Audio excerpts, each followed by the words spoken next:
Wabash Valley's only lifestyle and entertainment show with Ashley Howard. This is Good Day Live.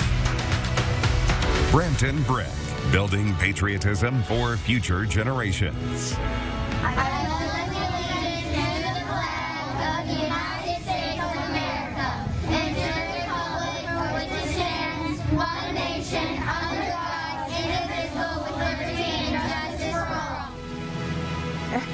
Hey everybody, it's Monday. You're watching Good Day Live and I'm your host, Ashley Howard. And I want to start by saying thank you to Mr. Allen's third grade class at Benjamin Franklin Elementary. They were so cute. Each day this month, we'll be showcasing a new class reciting the Pledge of Allegiance on the show. So tune in tomorrow to see the next group of cute kitties that we've got. All right, now for the rest of the show, I've got a recap of the latest wins in the NCAA tournament. Blake Shelton is talking about the upcoming battlegrounds on The Voice, and a new documentary about the Pope is streaming right now on Discovery Plus. So I spoke to the director about the purpose of the doc and how influential the Pope Francis has been during his time as Pope. But before we get into all that entertainment, let's get into our Good Pet of the Week segment sponsored by Heritage Animal Hospital. Everyone meet Elvis. Oh, so cute.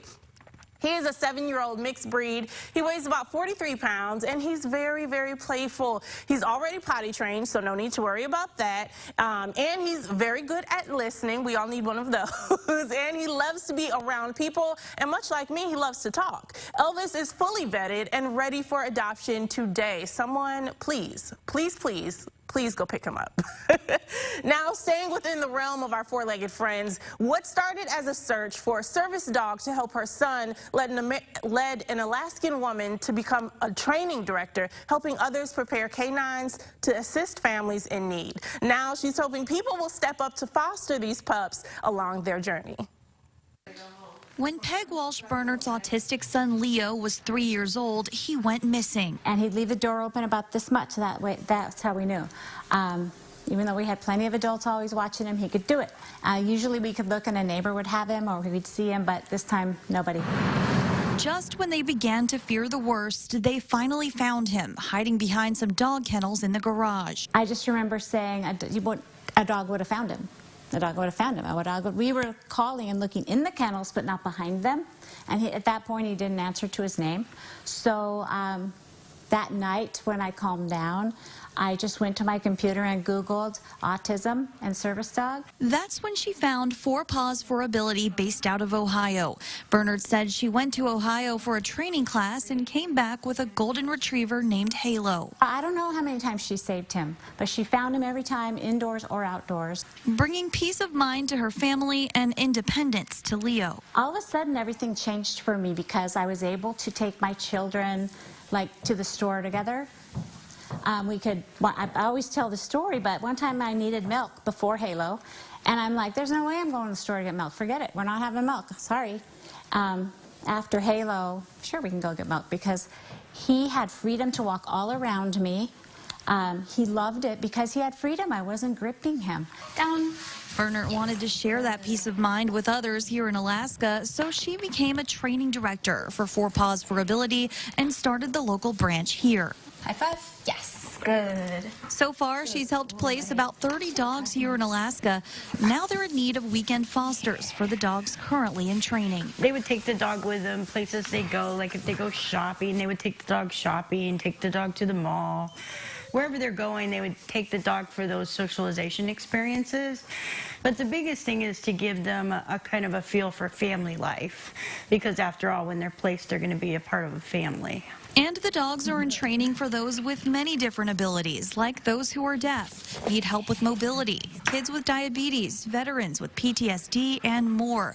Each dog bringing a bit of extra love, comfort, and independence to families that need it. The difference that a service dog makes in your life is phenomenal. I mean, you go from people kind of staring at you because of your disability to not even seeing your disability and only seeing that you have this great dog with you. And then they get to learn about you and meet you and find out that, you know, people with disabilities are just like everybody else. Shake. Yes, good boy. Good job. Four Paws is always looking for volunteers. Sign me up. And they even cover the cost to participate in the program, including the medical care and supplies to care for the service dogs in training. And let me tell you something, it is not cheap to get a service dog. And unfortunately, insurance companies don't cover the cost at all, which is so crazy because, as you just saw, some people really need them, and it can be a matter of life or death in some circumstances. So any way you can help out when it comes to service animals is always greatly appreciated. All right, it's time for us to go to break, but when we get back, I'm talking to the director of the new documentary, Francesco, all about the influence of Pope Francis. But first, we'll hear from the favorite TV personality in the Valley, Jesse Walker. We'll be right back.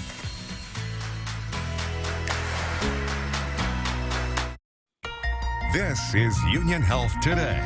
Did you know that the recommended age for your first screening colonoscopy has been lowered from age 50 to age 45? Well, it's true, and Dr. Martin Schmidt, gastroenterologist with the Union Medical Group, talks about that decision next.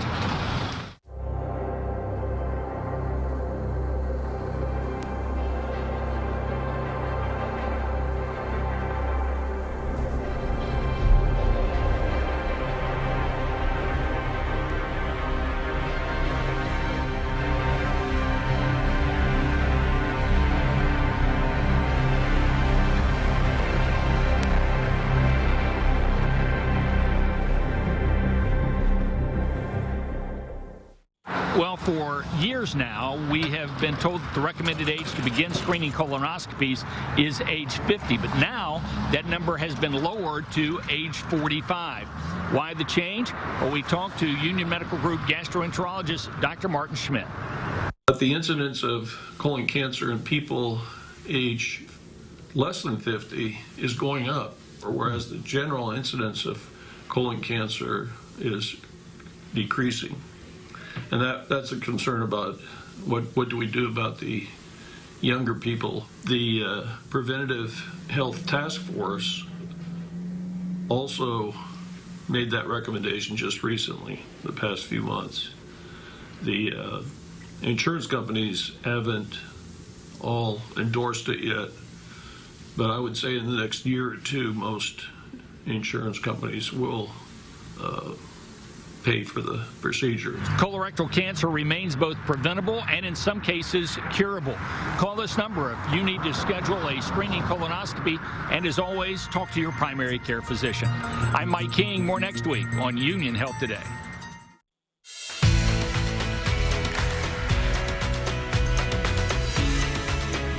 Welcome back, everybody. Very spring-like weather across the valley today, and it's going to stay pretty warm for a couple more days. There's a storm way out in the Pacific Northwest. That's going to impact us as we head into Wednesday late and into Thursday. But until then, really spring-like. We're going to start by taking a look right now with our Graver Post building cam, looking to the west toward the courthouse, and everything looks good. You'll notice the grass starting to turn green. We're starting to get some leaves, or at least some buds on the tree. So it's a sign that spring is right around the corner. We've got the spring temperatures going on, that's for sure, even after that cold start that we had last Friday when we dropped down into the low 20s. So things are definitely looking better now, and it looks like that's going to be the trend as we head through the next couple of days. Peak wind gusts today. It has been windy, 23 miles per hour, Terre Haute 24, Robinson 25, in Paris, Illinois. These winds have been coming in from the southwest, however, which is making it much warmer, and those southwest winds will continue tonight.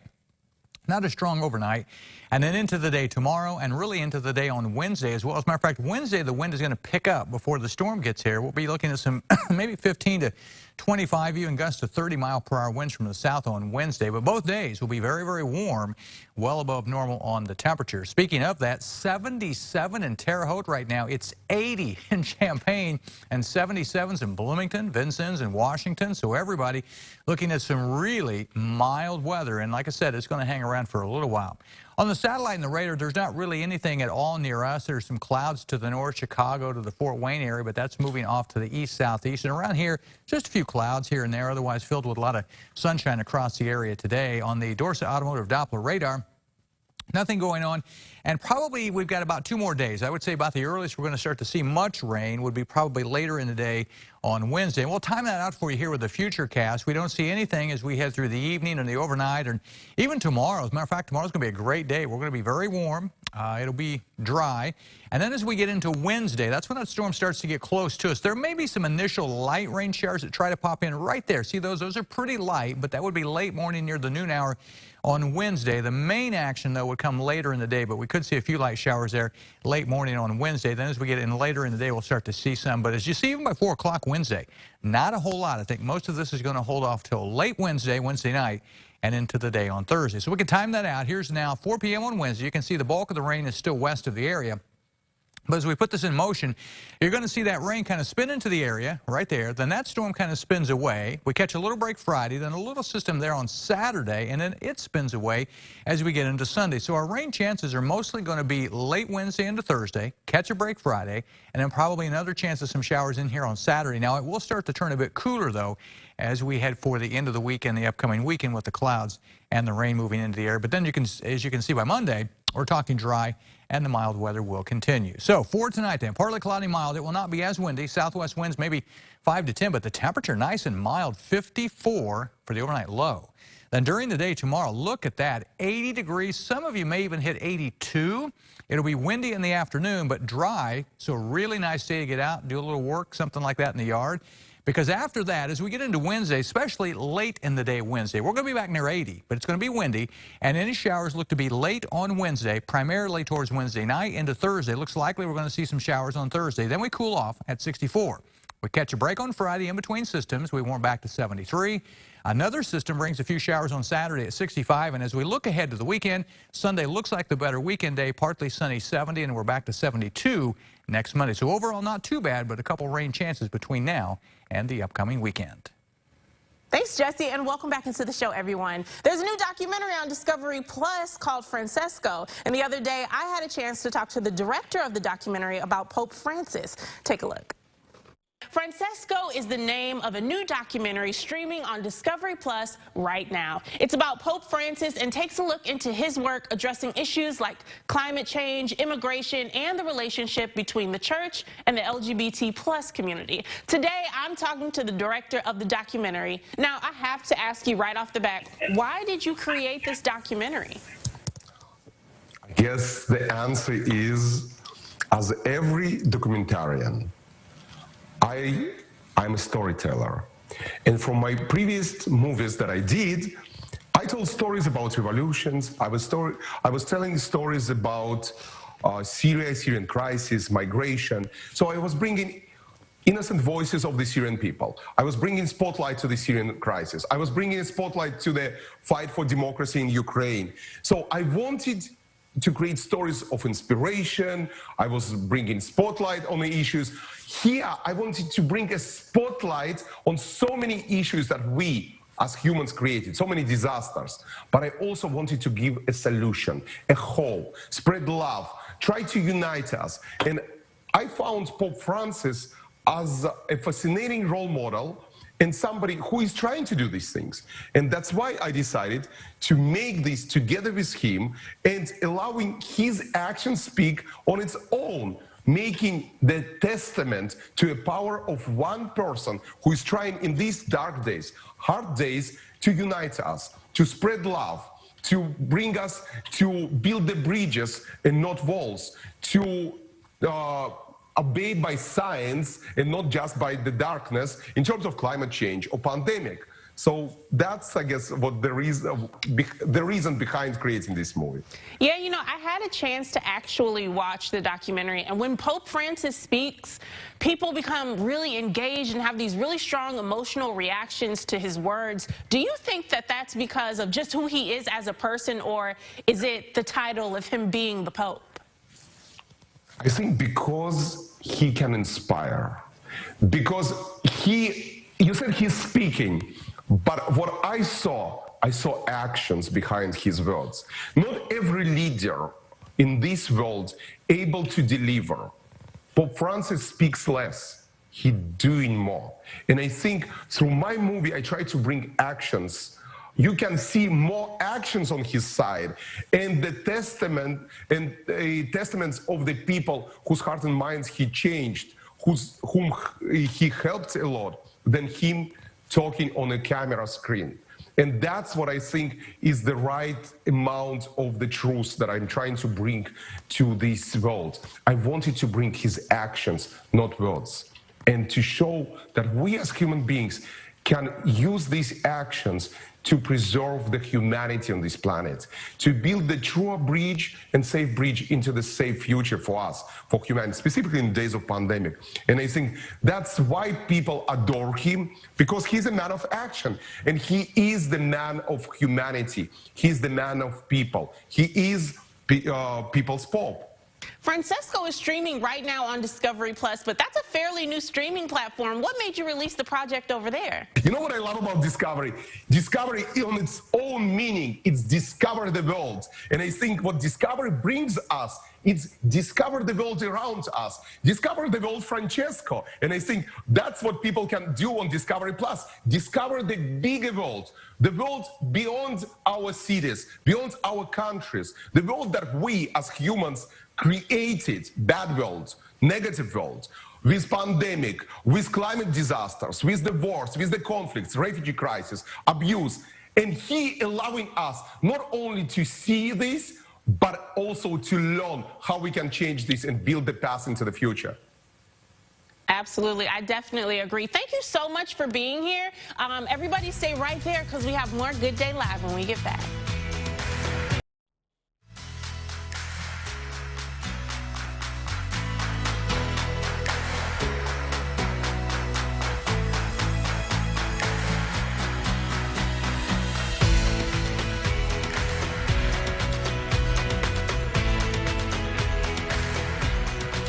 Welcome back to Good Day Live. Now tonight, The Voice, the battle rounds resume. Kelsey Ballerini is still filling in for Kelly Clarkson, and we already know about the buzz of Ariana Grande becoming a new coach on the show next season. And now we're hearing Blake Shelton's take on all of it. Why would I pick Blake Shelton? Lots of groveling goes on during the blind auditions. I would be honored to be your coach. And that just makes The Voice's battle rounds that much tougher for the coaches.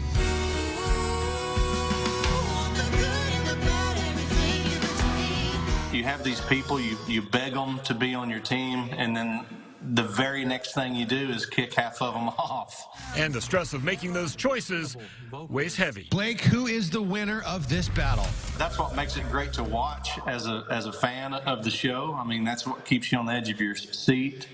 But as a coach, I mean, I hate that part. Shelton talked with Hoda Kotb on Today about The Voice, which will add Ariana Grande this fall to the revolving lineup of coaches. And they never let us know who it's going to be, by the way, until, you know, I think we found out about 2 days ago. The producers texted us and said it was going to be Ariana. So I'm excited about it. I'm a fan of hers. But Shelton is braced for more teasing. I'm going to start calling you Pops. We call him Grandpa. About being The Voice's senior coach. Look at me. I mean, my gosh, I've been doing this show. This is the 20th season, so I guess I have it coming.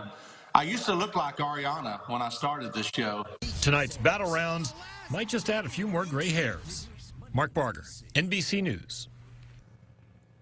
Our camera lady, Ashley, votes that Post Malone should be the next coach on The Voice. I don't disagree. You know, we need to switch it up. The Voice airs tonight at 8 p.m. Eastern, followed by a new episode of Debris. I hope you guys are tuning into NBC right now, because, like, the lineup of shows they have is unbelievable. Law and Order, The Voice, This Is Us, Debris, Manifest. I mean, NBC is killing it. So I hope you guys are always tuning in, not just for, you know, Good Day Live. All right, guys, we're going to break, but when we get back, we'll cover the victories and heartbreaks of the NCAA tournament, so stay right there.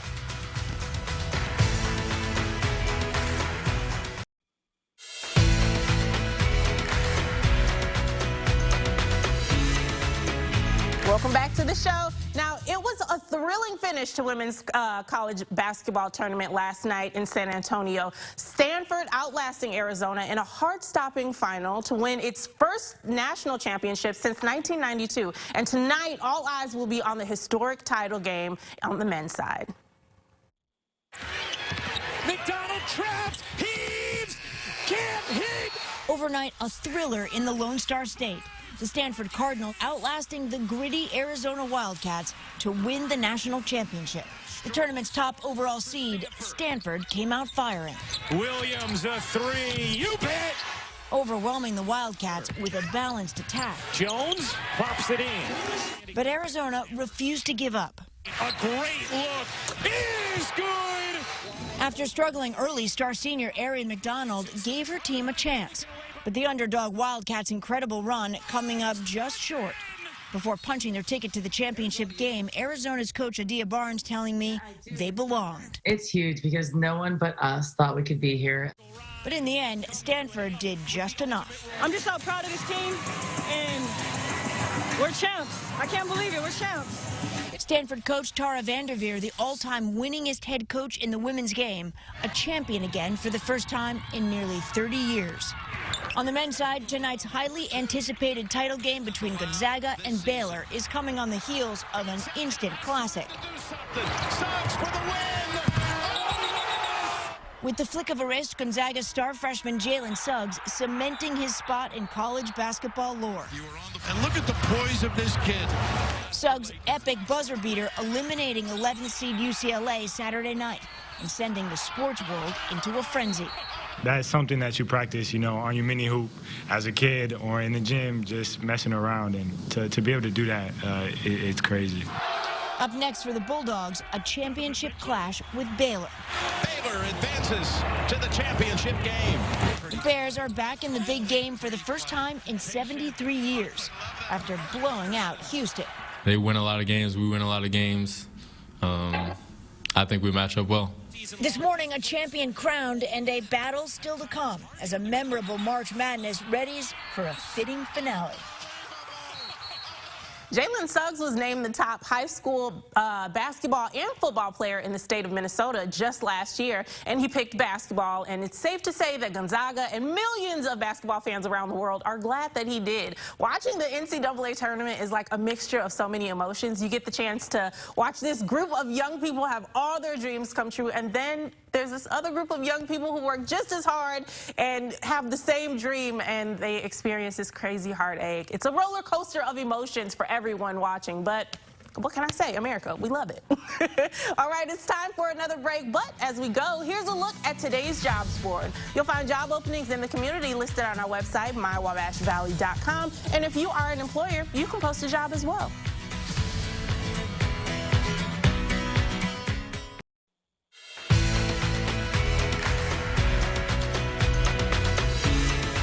Hey, welcome back, good people. That's all we got today, okay? I hope I was successful in making your Monday a little bit better than your Sunday, all right? We'll do it all over again, so I hope to see you there. Thank you so much for joining me, and have a good day.